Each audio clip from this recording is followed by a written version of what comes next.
Hey guys, welcome to That Florida Feeling. I hope everybody's had a good week. Still a hot one. We've pretty much entered the rainy season early, I think, because every day it's rained and it's been really bad thunderstorms.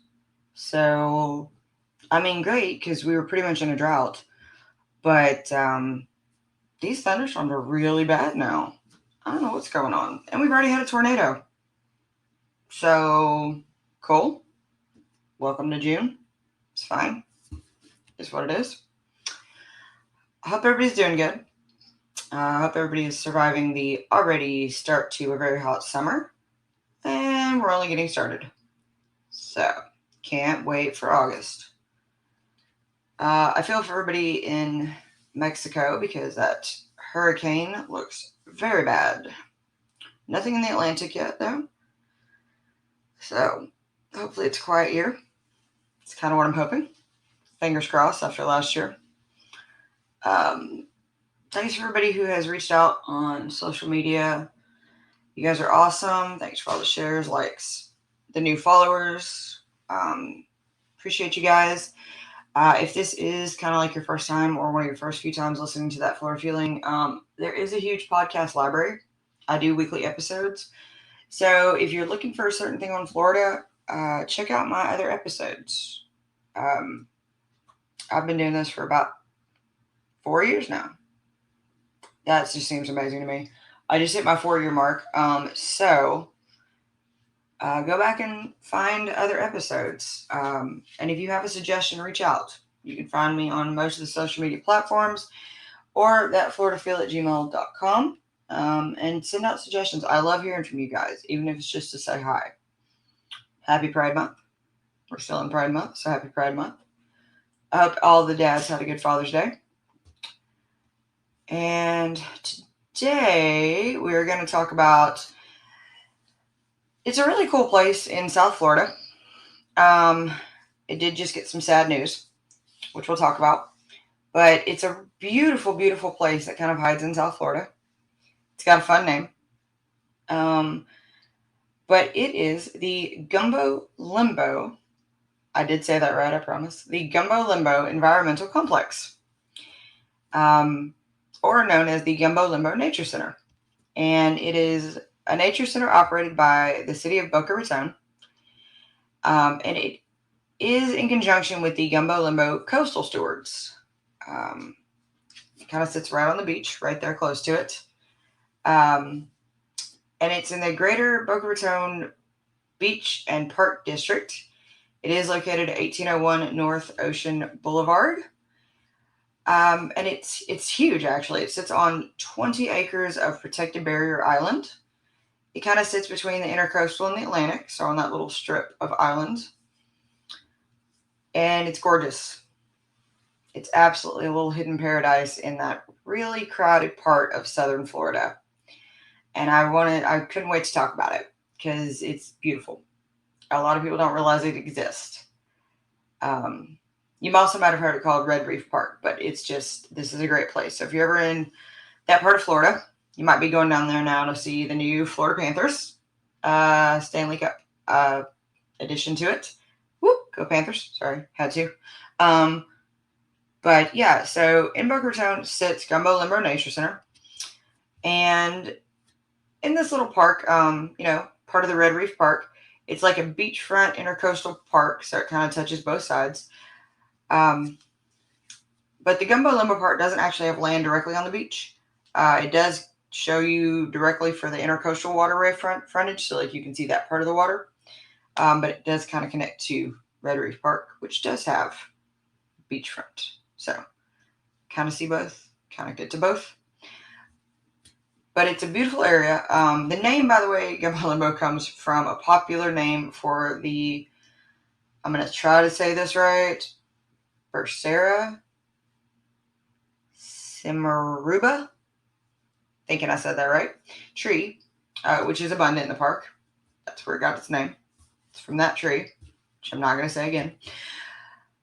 And the center is really cool. It does have some it has a boardwalk trail. It has some woods, some gardens, and this is where it gets sad. It used to have like an actual exhibit with a museum and small aquariums and gift shops. And recently, as of like yesterday, unfortunately, they have just said that that's going to shut down due to lack of funding. And I'll talk about that in a second. Because Gumbo Limbo was actually known as a sea turtle rescue. And that was really sad because that's how I knew about this place. And they featured large aquariums with turtles, fish, sea life, because they also had a huge outdoor facility that had large aquariums with ecosystems in it. And I haven't seen if that's going to shut down yet. I don't think it will. I think just the sea turtle part, the rescue part, is going to shut down from what I understand. And that's just going to be the rehab and the gift shop, hopefully. So I think that the large aquariums outside are going to stay from what I've read, which is really cool because that means that the large aquariums are going to stay. You'll still get to enjoy them and the boardwalk. But either way, the Gumbo Limbo Nature Center is still a beautiful place to visit, to be able to walk through, to observe this just gorgeous slice of paradise in Boca Raton. The actual events organized by the center include, wildlife observations, nature walks. They do a lot of stuff for fundraising, and I'll get into those in a second. But I want to tell you the history about Gumbo Limbo and why it was decided that this is a place that they needed to keep, which is cool that someone decided, hey, this is not a place we want to build. So the site was first described in 1870, and it was known as the Boca Raton Hammock. It's kind of it's stopped by a coastal strand, which is basically like a flat area that's got sea oats and sea grapes, which is kind of like a plant. It's like a growth. And then it's got the trees, and then it's an overgrown crest or ridge, and I'm using ridge very lightly because it's just a very small hill. And then it's got the hammock, so the coastal hammocks, and on one side it's got freshwater marsh, and then on the other side, of course, the Atlantic. And the Intercoastal was actually known as the Spanish River for a long time, because that's just what they called it. And it's really strange because when they first went through this area, of course, you couldn't see over satellite view. So all the maps were very, very different when people were trying to settle this area. So none of them looked the same. And so in this area, they kind of had something what they called like Lake Boca Raton and then Lake Worth, actual Lake Worth, not the city, the actual Lake Worth. And then there was a sawgrass marsh between them, and then some meanders, which is little like fingerlings, rivers, things. And then that was kind of what also they called the Spanish River also. So it's very strange because they marked a lot of things as the same name. So it's very confusing to people because everything was kind of called the same thing. But the part that they called Spanish River was actually a former freshwater stream that actually flowed through Boca Raton at one time. And they also called this the Boca Raton Lagoon or Lake Boca Ratones. Like I said, everybody called everything the same thing, and then there was a bunch of maps that were wrong. And so it's very strange. And then sometime after 1895, the Florida East Coast Railway came through, and they kind of just dredged more, and the Intercoastal Waterway was officially created, like officially. And that's kind of just where it all became the Intercoastal. And everything just kind of flowed into and became the Intercoastal. So this part of that land was officially formed after the Intercoastal was officially created, creating that little barrier island. And that is where you get where Gumbo Limbo sits now. Like I said, if you look at the old maps and you look at today, it's not going to look anything close because you'll see all these little streams, rivers, kind of a lake, kind of a thing. And then now you just see the Intercoastal. And it's, it's so strange because they called everything the same, or somebody called it this thing the same as this thing. And so it's kind of nice that they just made the intercoastal, and this is what you call it. And so that's where Gumbo Limbo sits today. But it kept its name from what they originally called it. It was originally the Boca Raton hammock, but they called it from what that tree was that I'm not going to say again, not saying it again. And that's how it got its name. That's officially how it got its name. And then during the Florida land boom of the 1920s, which happened thanks to the Florida East Coast Railway, the Boca Raton Inlet actually was opened. And that was when it was actually opened, also because of the intercoastal. Saltwater also got in, creating that brackish whatever, but it came in. And also at the time, the Hillsborough Canal had been completed and also partially drained the Everglades, which we're still dealing with today. Not going to go there. But as a result, the mangroves were displaced and freshwater vegetative, I hate that word, began to grow. And that's where it kind of grew all those wetlands that you see along the edge of the intercoastal. And that's also where you get some of those plants that you find in Gumbo Limbo. So in Gumbo Limbo, you have a very unique mixture of plants. You find some native, and then you find some that don't seem like they should belong, even though they are kind of native. And that's where you get it because of when they opened the saltwater intrusion, and then you got the saltwater and the freshwater mixing, and then it also brought a rush of plants through from the Everglades. You'll find a very unique mixture when you walk through Gumbo Limbo. And that's also what helped create the unique part of Gumbo Limbo on one of its edges, because when they dredged it and created it, that's where you get, and the most unique one is and this is another plant name I cannot say, Annona glabra, and it's a tropical fruit tree, and you've seen them before, and it's in the same kind of tree, and it's native into Florida, and I've seen them, and I know them as an alligator apple. You might have heard them called a swamp apple. They're the trees that have those big green apples, but you know not to eat them. Like, they just kind of grow randomly in South Florida. Those, you'll see a lot of those in Gumbo Limbo too. And those actually came thanks to the draining of the Everglades and the result of the mangroves being displaced, and that, because of the freshwater plants being moved into that area.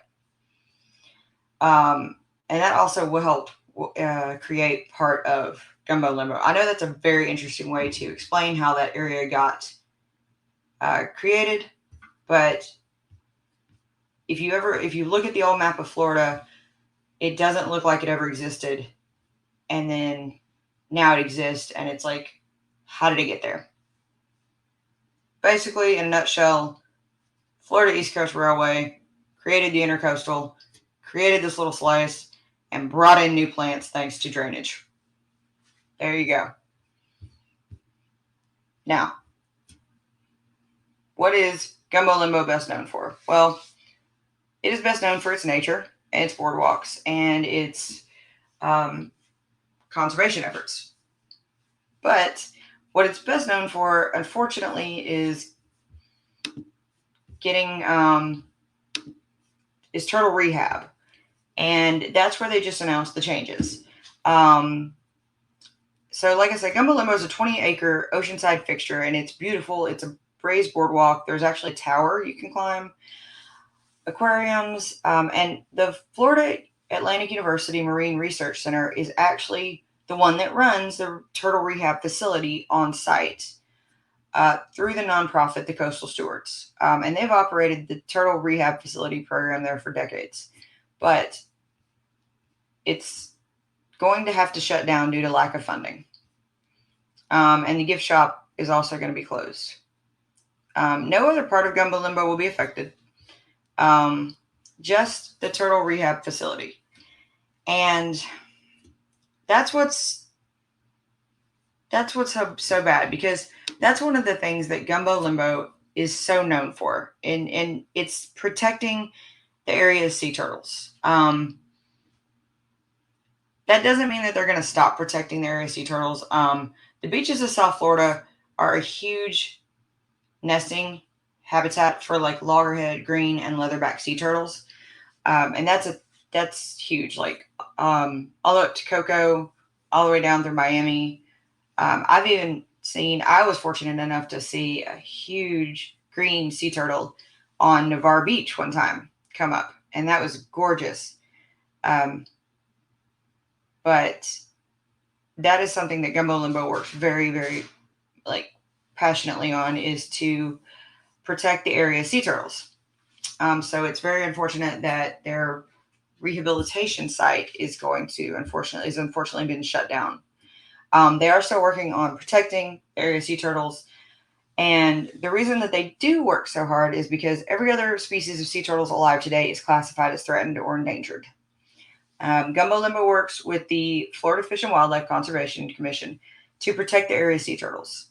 Since 1980s, the Boca Raton Sea Turtle Conservation and Research Program at Gumbo Limbo Nature Center has a marine conservationist and a marine turtle specialist that monitor, record, and study the actual activity on a 5 mile stretch of the Boca Raton City Beach. So they work kind of out of the Gumbo Limbo center, and they travel to the beaches and they monitor it.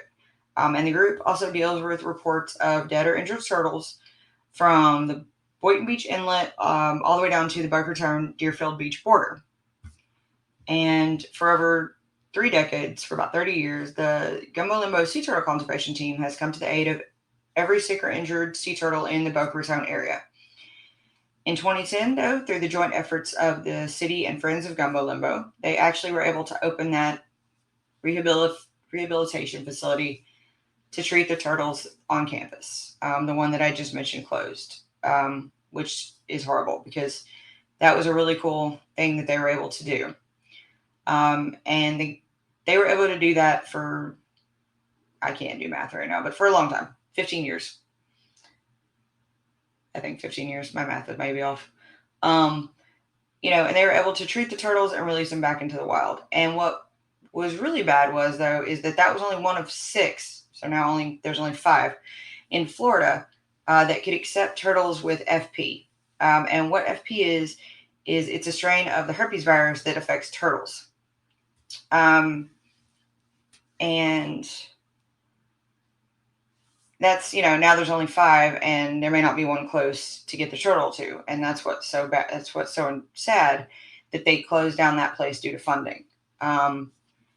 And usually turtles with the FP strain from herpes, are from warm, polluted waters, and that usually comes from lagoons and bays close to densely populated areas. Sounds like Boca Raton. And usually, I'll be honest with you guys, when they find a turtle with FP, it's usually the runoff into the water from like fertilizers, pesticides, pet waste, or pollutants, due to poor water quality. That's how the turtles end up with FP. And usually it looks like a turtle has a cauliflower tumor on it. That's what FP looks like on a turtle, and it's usually on their flippers. And then that means that the turtle can no longer swim. Sometimes it goes to their eyes or their mouth, meaning that they can no longer see or eat. They can be removed surgically, and Gumbo Limbo was one of those places where they could remove them, rehab them, and get them back out. And so it was really sad that they can no longer be a facility to be able to do that. So it's kind of sad that had to close due to funding. And of course, the research facility was also used for Florida Atlantic University's Department of Biological Sciences. And they were focusing on turtle behavior, shark sensory perception, and effects of salt level on seagrass. So unfortunately, that is, the turtle rehab did close. And the Florida Fish and Wildlife Conservation Commission are going to decide where the turtles are sent. Some may go to Zoo Miami. You know, they said that there's possibly some going to Juno Beach because there's a turtle conservation there, and then some may go to the one in Marathon. But I hate to see that because that was a really great place doing great things. So I wish that more could have been done to save that one. But Gumbo Limbo is still open, and it is still a great place to visit. And it's dedicated. They still do dedicate time to sea turtles. And Gumbo Limbo is still a place that you can go. It is free though. It's donation based. Parking is free at Gumbo Limbo. So if if you do go, it's free. But parking, if you're going to go to I just forgot what it's called, Red Reef Park, you do have to pay. Just letting you know. Just saying. It's literally across the street from A1A. So, go to one, go to the other. I would probably go ahead and park at Red Reef Park, pay, and then walk across back to Gumbo Limbo. And Gumbo Limbo is really cool. There's the outdoor aquariums. There is the boardwalk. You can walk underneath the hammock trees. You can, see the butterflies. You can just enjoy nature. And it's a great way to really escape the hustle and bustle of South Florida. Because they do have a little trail and butterfly garden. And it's really great because, let's face it, when you think of South Florida, you just think of too many people and a lot of things going on. And this really is a place where you can just get away and not have to worry about that. And if you keep going down the boardwalk, though, you can overlook the Intercoastal, which is actually a really gorgeous view. You can see some of the wildlife. You actually might catch the herons fly by. Might see some other wildlife. Every now and then you might even catch a manatee in the Intercoastal. You might even see a sea turtle out in the wild. Plenty of things are in the Intercoastal, even sharks. And, it's really nice to be able to go to a place like that and enjoy the fact that there is still nature in South Florida. It's actually one of the top rated places to visit in South Florida. And I think it's great that they decided that that wasn't a place that you should build a Publix on. So, because I like to find places like that. I think it's great to, to not always visit theme parks or beaches. So I wanted to share one of my places, and I was really, really sad to hear that they were closing down the turtle rehab place. I think that's going to be a very damaging thing. Maybe one day they can open it back up. But if you're going to go out, then you're going to go to Red Reef Park, just take your water, wear your sunscreen, make sure you keep an eye on the weather because it is South Florida. Thunderstorms happen. But also keep an eye out for Florida man, guys. He's there. Or Florida woman. You'd be surprised. But today's Florida man really, really did a number. Today's Florida man is accused of peeing on Sam's Club food and causing over $10,000 in damage. That's right. Today, a Florida man is accused of urinating in an aisle of Sam's Club, causing more than $10,000 in damages in food.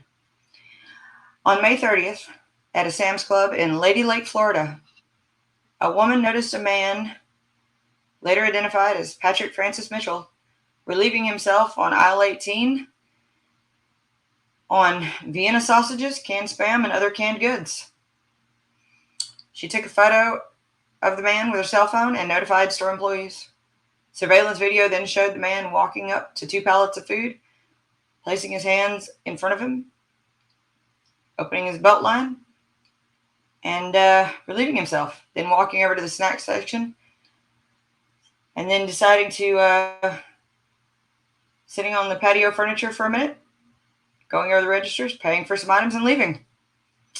The managers confirmed that he did, in fact, pee on 2 pallets that included 188 units of canned Vienna sausages and 345 units of canned Spam, all totaling $10,584.84 in lost goods. He was arrested and booked into the Martin County Jail on 2 charges of disorderly conduct and criminal mischief. He pled not guilty to the charges and will be in court scheduled for June 30th. He decided to represent himself. Can't wait to see how that turns out for him. I don't even think that there's alcohol involved in that one. I don't. I just think Florida man was being Florida man right then. Or maybe he just has something against Spam. Maybe he's fed it too much as a child. Who knows? Maybe he ate it too much as hurricane prep. Who knows, guys? I hope you guys have a great week. Be nice to one another. There's enough going on in the world. Yeah, happy Pride Month. If you guys haven't checked out Unfiltered Studios, do so. There's some great people doing great things over there. If you're looking for a new thing to do in Florida and you're not going to Boca Raton, check out Gumbo Limbo. Check out my other episodes. Like I said, there's 4 years worth of weekly episodes. I will see you guys next week. Drink your water, wear your sunscreen, and as always, guys, that's your daily dose of sunshine. This podcast is a production of Unfiltered Studios. If you would like to know more about joining Unfiltered Studios, please visit our website at unfpod.com for more information.